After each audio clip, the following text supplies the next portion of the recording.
Hello, my name is Ifoma. Welcome back to my channel, The Legal Junction. Today we are going to continue from where we stopped last week when we were talking about the mistakes that renders quick notices defective. Last week we talked about these mistakes relating to time and date. Today we are going to talk about mistakes relating to improper descriptions.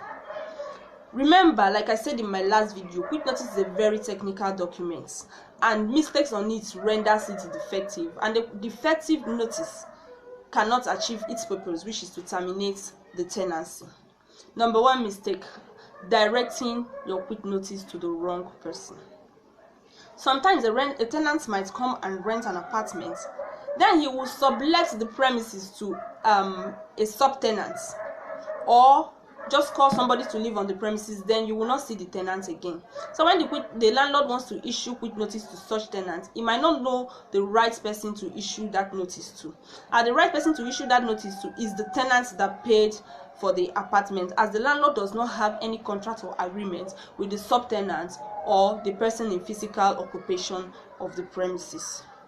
Then secondly is the failure to describe the nature of the tenancy.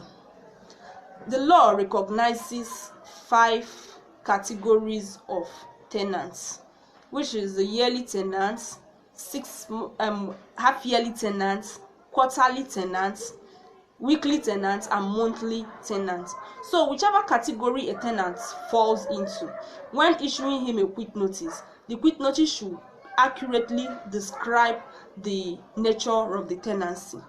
It usually comes in a clause like this: which you hold of him as a yearly tenant, or which you hold of him as a half-yearly tenant. I've also seen a quick notice that contains which you hold of him as a tenant thereof, and that is wrong. It renders the quick notice defective. A quick notice should be able to describe the nature of the tenancy which it seeks to terminate. Then number 3, failure to issue quick notice in the name of joint landlords. This usually occurs, the issue of joint landlord usually occurs when the landlord of a premises dies and leaves the property to his children, or the children inherits the property. Those children could be 2, 3, 4, or 5, any number of them. But what is important is that whenever a quick notice is being issued in respect of that premises, it has to be issued in the name of all of the landlords.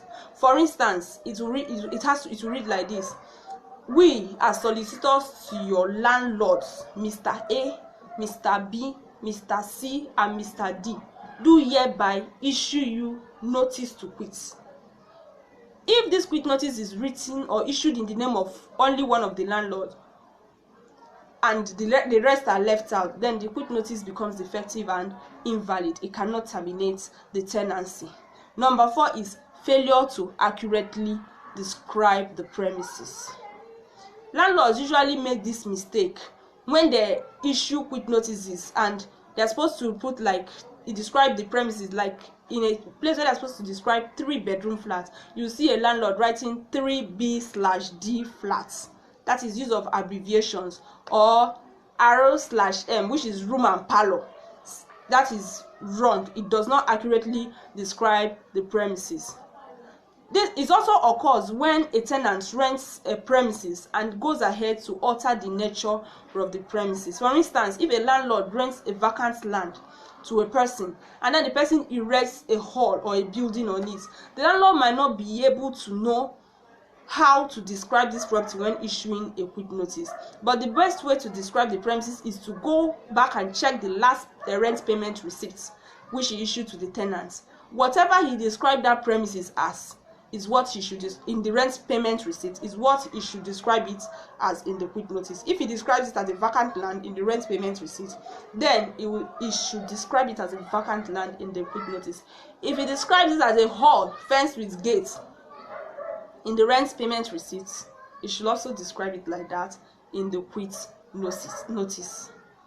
Thank you very much for watching this video. I hope you learned 1 or 2 things from it.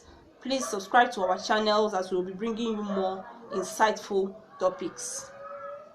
Stay safe and stay out of trouble. See you next week. Bye.